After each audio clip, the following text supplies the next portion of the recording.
বাংলাদেশের ডালিউড কুইন অপু বিশ্বাস আমাকে নিয়ে কথা বলার সাহস কে দিয়েছে চিত্রনায়িকা শবনম বুবলীকে। হঠাৎ করে এমন মন্তব্য করে সামাজিক যোগাযোগ মাধ্যমে আলোচনার জন্ম দিয়েছেন চিত্রনায়িকা অপু বিশ্বাস। চলুন বিস্তারিত সবাই এক নজরে দেখে নেই। ইউটিউব চ্যানেল হ্যাক করে বন্ধ করার অভিযোগে চিত্রনায়িকা অপু বিশ্বাস ও তার ইউটিউব চ্যানেলের ফেসবুক পেজের অ্যাডমিন জাহিদুল ইসলামের বিরুদ্ধে হাতিঝিল থানায় সাধারণ ডায়েরি করেছেন প্রযোজক সিমি ইসলাম কলি। গত 18 সেপ্টেম্বর রাতে এই প্রযোজক তাদের নামে সাধারণ ডায়েরি করে বলে জানিয়েছেন হাতিরঝিল থানার ভারপ্রাপ্ত কর্মকর্তা আউলাদ হুসেন। হাতিরঝিল থানায় অপু বিশ্বাস এবং তার যেই পেজের অ্যাডমিন আছে তার বিরুদ্ধে সাধারণ ডায়েরি করেছেন কলি।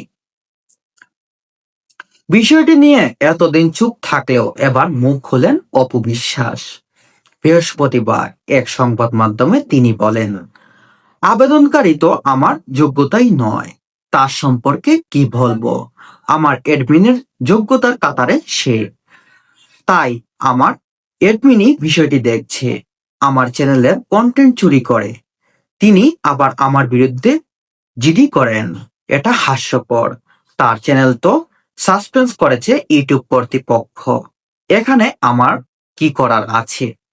তিনি বলছেন তার চ্যানেল যে সাসপেন্স হয়েছে সেটা ইউটিউব কর্তৃপক্ষ সেই জিনিসটা দেখেছেন এবং সে আমার বিরুদ্ধে যে কথা বলে, আমার বিরুদ্ধে কথা বলার যোগ্যতাও নেই তার।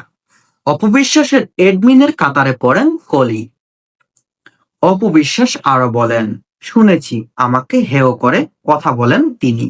ওনার কি যোগ্যতা আছে আমাকে নিয়ে কথা বলার? কোথায় আগরতলা, কোথায় চকিরতলা? এইসব মানুষের জন্য তো আমাদের চলচ্চিত্রের এই দুর্দশা। এদের কারণেই প্রতারণার শিকার হয়ে সিনেমায় নতুন প্রযোজকরা বেশি দিন টিকতে পারে না। তিনি বলছেন এদের কারণেই আমাদের সিনেমার এই দুর্দশা, এদের কারণেই নতুন প্রযোজকরা এসে টিকতে পারে না। তিনি বলেন, আমাকে বলা হয় আমি নাকি ফিতা কাটা নায়িকা।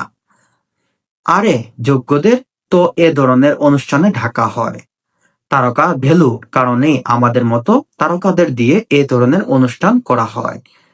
দেখেন না কোন ক্রিকেটারদের, বড় বড় তারকাদের নতুন প্রতিষ্ঠান উদ্বোধন ফিতা কাটতে ঢাকা হয়। তিনি বলছেন একজন নায়িকা, একজন ক্রিকেট খেলোয়াড়, তাদের ফ্যান ভ্যালু আছে, তাদেরকে ফিতা কাটতে অনেকেরই টাকা হয়।